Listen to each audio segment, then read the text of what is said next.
Welcome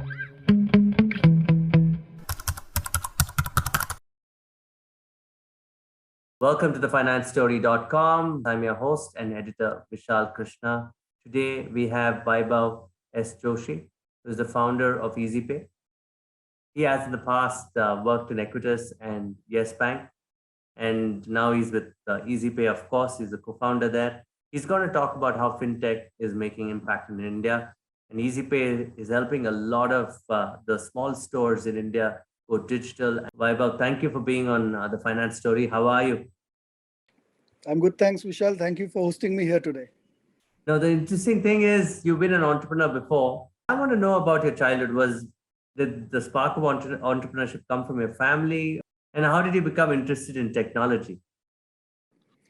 So, I hail from Ahmedabad, Gujarat, born and brought up there. And my parents, they are interestingly both retired bankers, so career bankers. And as a child, I actually wanted to become a banker. Okay. And that's what prompted me to get into banking. But having said that, I was always keen on how things work, and not just the hardware part of it, but the logic part of it.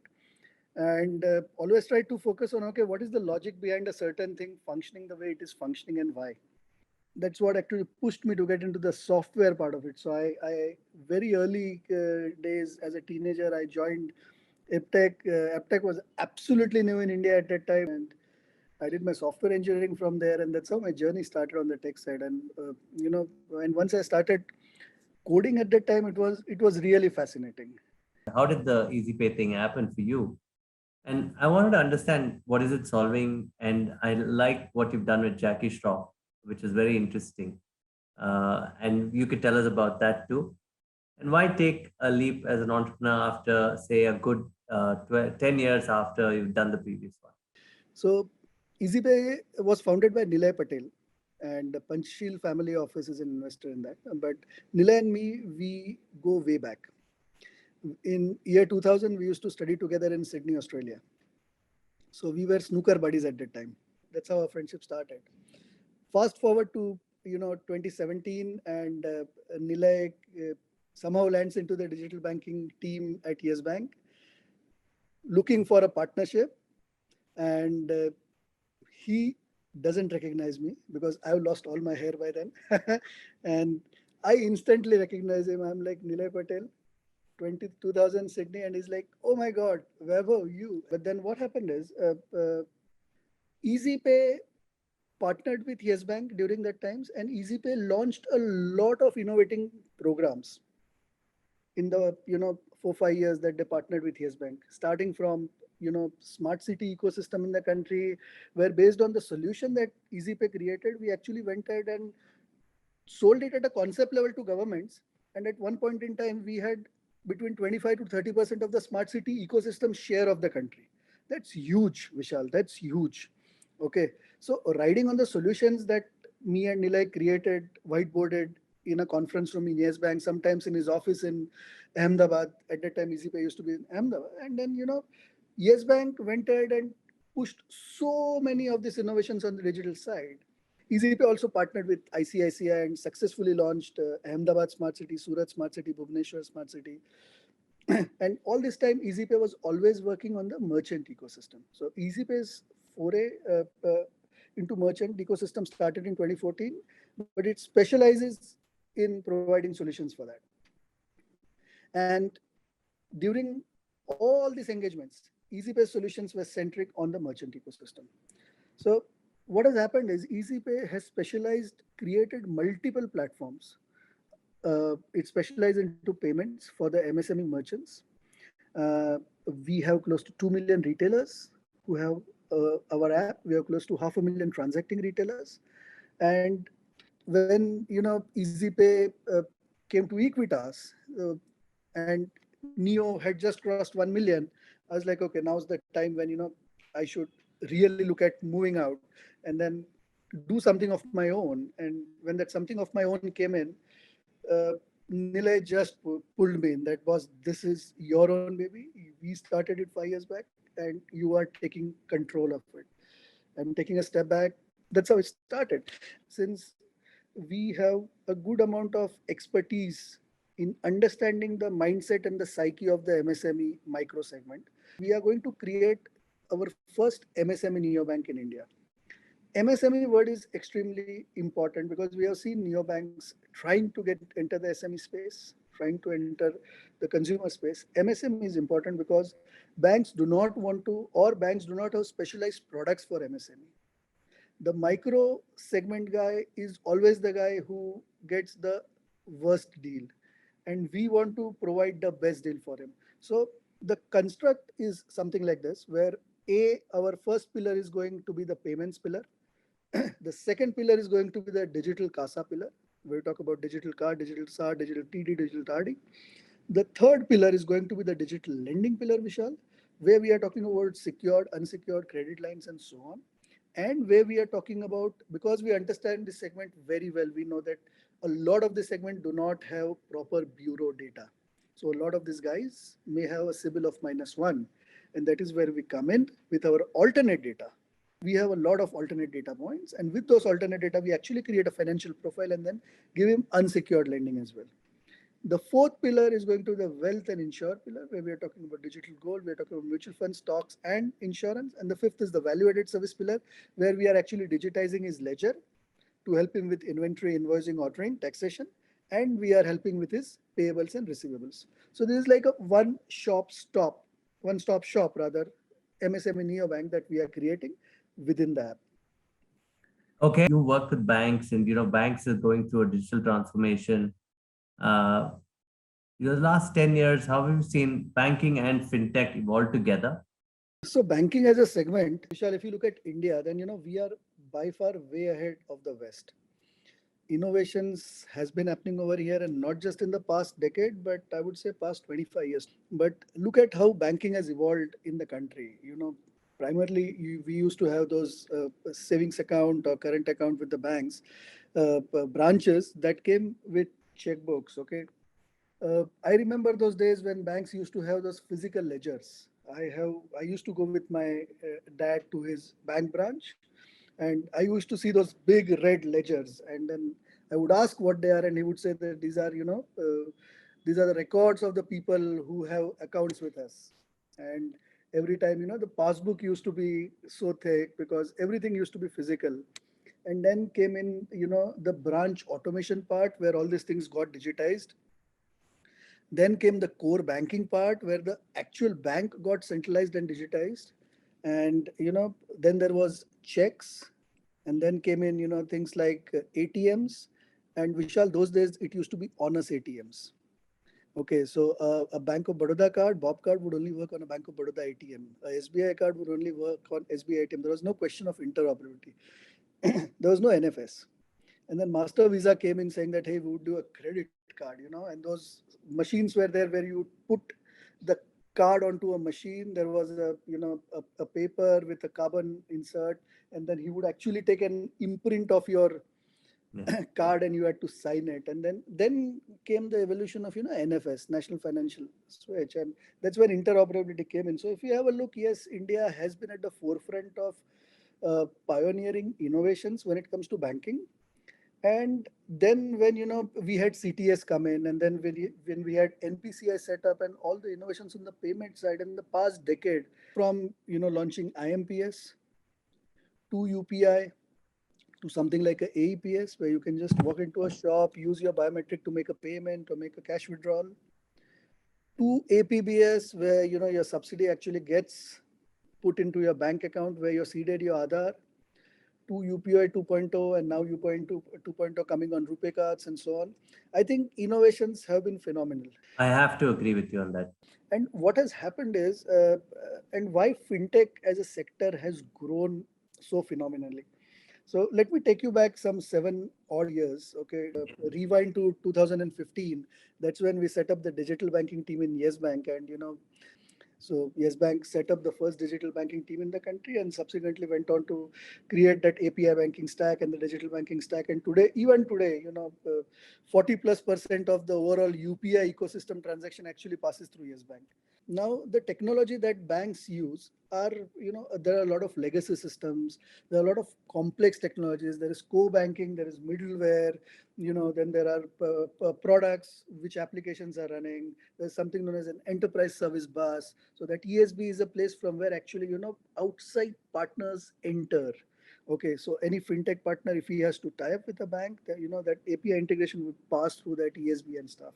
And there is it's a very interestingly overloaded tech architecture, because there is a lot of compliance and operational risk and legality surrounding that.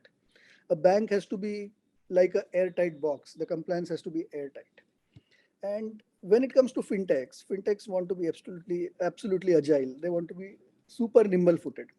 So rewind back to 2015, and we had Ritesh Pai joining as our CDO, and he was like, "Ye karenge," and this is the new concept and stuff. And we were just working on a wallet at that point in time to launch the first banking wallet in the country.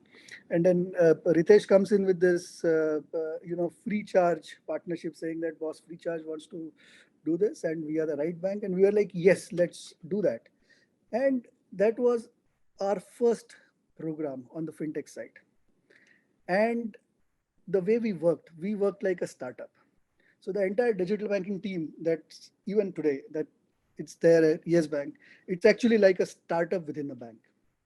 And from there, what we started and what we learned, the idea was that the bank is there at the back end. We are the startup within the bank. So we would create our own platforms, we would create our own agile processes, and we would become an interface for the fintech to come in. And that same methodology, after 6 years with Yes Bank, where we powered almost 60-70% of the fintech ecosystem in the country, is what I tried to replicate in my role as a chief digital officer with Equitas Small Finance Bank, where I launched the fastest growing neobank in the country, NeoX, which has crossed some 1.6, 1.7 million users in, I think, 15 months of launch. When I saw Neo crossing 1 million, I said, boss, I have done it for other people. I've done it for banks. Now I got to do it for myself. Now, from a transformation journey, what happens is, and I'm coming back to your previous question, Vishal. When we talk about banks, we know that they are regulatorily compliance heavy, and that is where the role of fintech, comes in. It's become very, very, very important. A distribution for a bank is always going to be on a brick and mortar basis. Whether it's on the retail banking side, whether it's on the wholesale banking side, it's always going to be on a brick and mortar basis. If it's a big corporate, if it's an emerging corporate, even if it's a fintech or a startup, the bank will actually send its relationship manager to go talk, close the deal, so on and so forth. But when it comes to fintech, the acquisition strategy is completely digital. Now, whether it's a B2B, whether it's a B2C, or whether it's a B2B2C product, fintechs completely focus on going digital.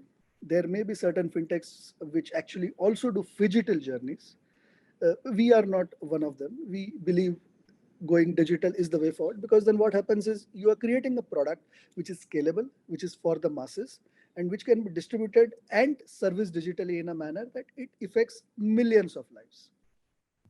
It's Vishal. interesting. Like you said, the talent pool that the fintech has created for technology, the talent pool it's created for even the finance side, there's a lot of new financial innovation going on. Did that really happen in that 7 years? Did we create new roles? It is indeed. It is indeed. And just a couple of hours back, I had some folks from a leading private bank sitting across the table, discussing some projects, and then I was just talking to them that understanding their background, and one of them used to be a part of the tech team, and interestingly, he's now a relationship manager.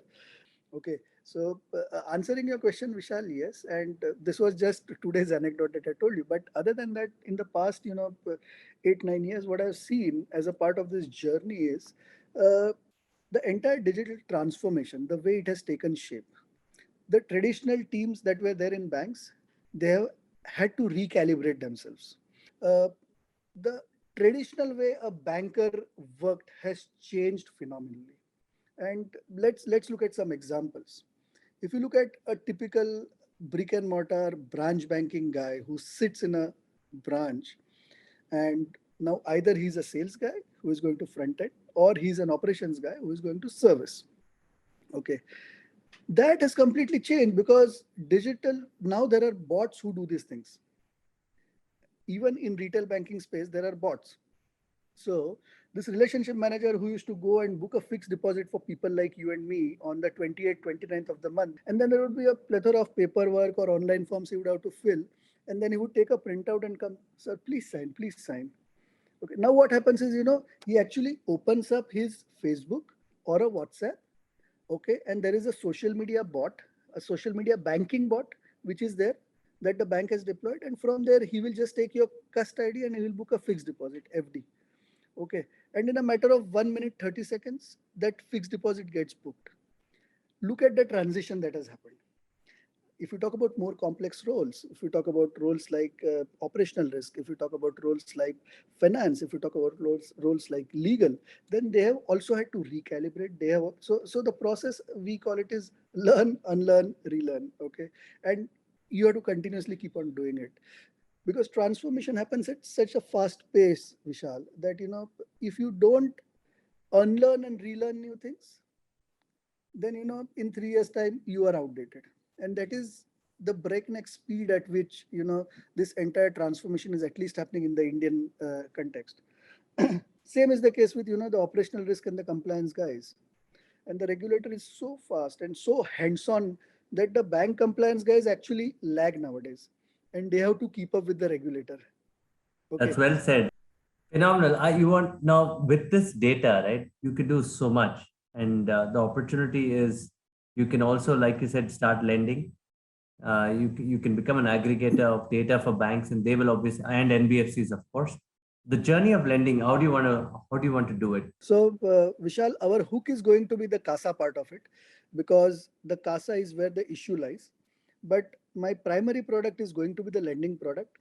And because of the various alternate data points that we have, we almost construct that guy's bank statement at the back end. We know if he owns a house, for how long he has been owning a house, what is his social media footprint, etc., etc., etc. A lot of touch points. So, basis that we create is financial profile, and we have successfully carried out a POC of 1,000 loans with 0% NPA. Okay, the idea was to test this user base, to test the data set and see if that is the right set, and actually it turned out to be the right set.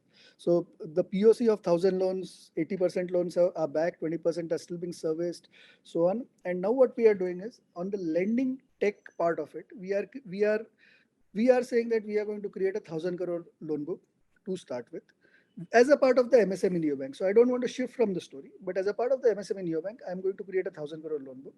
I am going to partner with NBFCs. I have already started partnering with, I have a partnership with a couple of them. I already started partnering with banks and keeping these people at the back end. My first product is going to be the unsecured business loan for my retailer.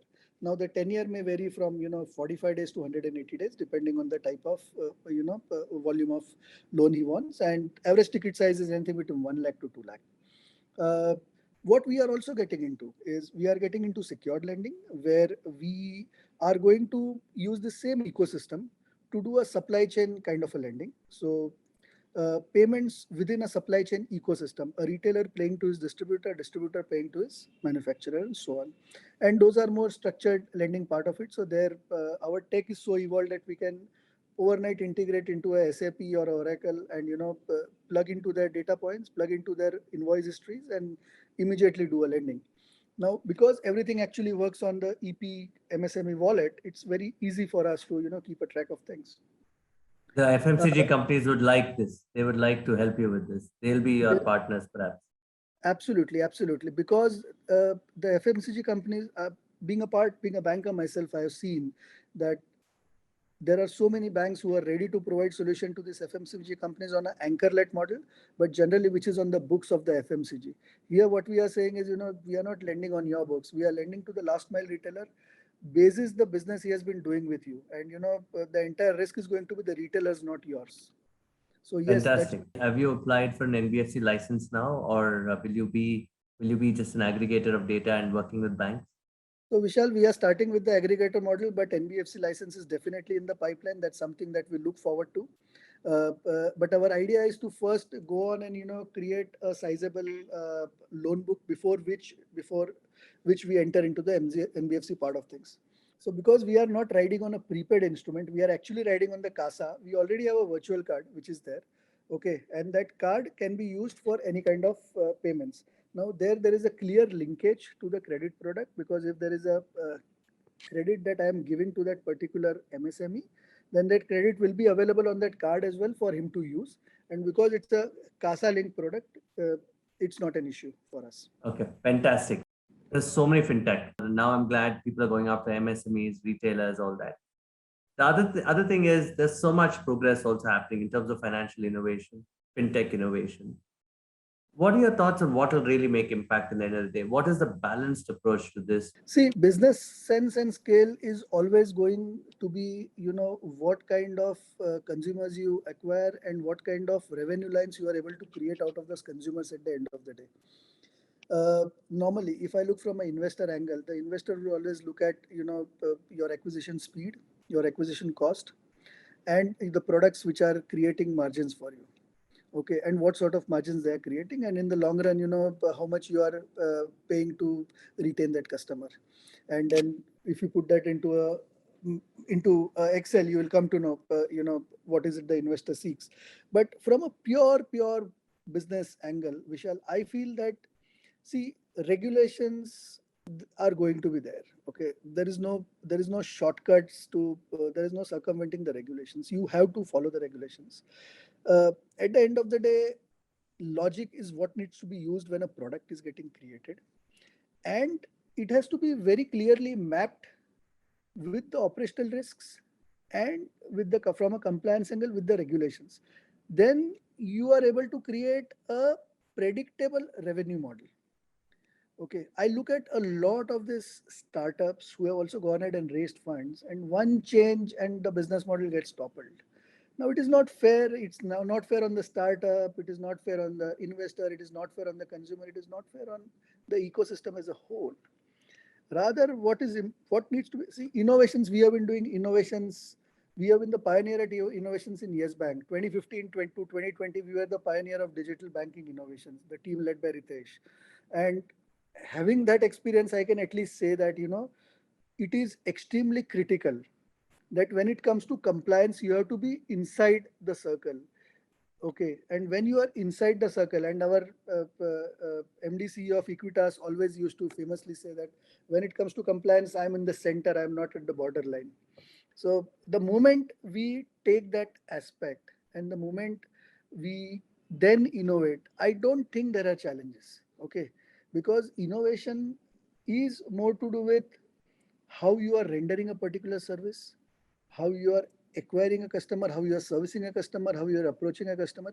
It is, or how you are rendering a particular product process. The ethos of the product will never be challenged. And if that is taking into consideration, Vishal, I think, innovations will continue to happen. Okay, India is a consumption economy. And by far, if I have to talk some numbers, 2016 report on MSME said that 63.5 million MSMEs. I don't even know how many, whether it's 1.5x today or not. 2019 report says 42 million SMEs in the country. Okay, Yeah. that itself is mind-boggling figures. Nobody is doing innovations in that space. I think Easypay has a lot of greenfield to work. It is not just aimed at rural, it is created in a manner that keeping the MSME at the center, and anything and everything to do with the MSME's banking needs, and then him being able to be a bank to his consumer is what the product has been catered around and rendered in a truly digital fashion. Fantastic, fantastic. Lastly, do you think you would be happy with the CFO who understands money and technology at the same time and works with you closely? CFO's role, Vishal, becomes extremely critical during these times, because what happens is a CFO today does not necessarily only understand finance, he has to mandatorily understand the technology as well. Because the CFO has to work hand in glove with the business, the CFO has to work hand in glove with the product, the CFO has to work hand in glove with the technology. And that can only happen when he understands the underlying part of that. Okay, also what happens is CFO is very critical when it comes to compliance risks as well. Okay, and that is where that internal intersection is very, very essential. So I call it, those Lego blocks that have to fall into place in such a manner that when you look at that entire object that gets created, it looks like a unified single object. Ladies and gentlemen, this is Vaibhav S Joshi, of course, from Easypay. Thank you so much, Vaibhav. Thank you. Thank you so much, Vishal.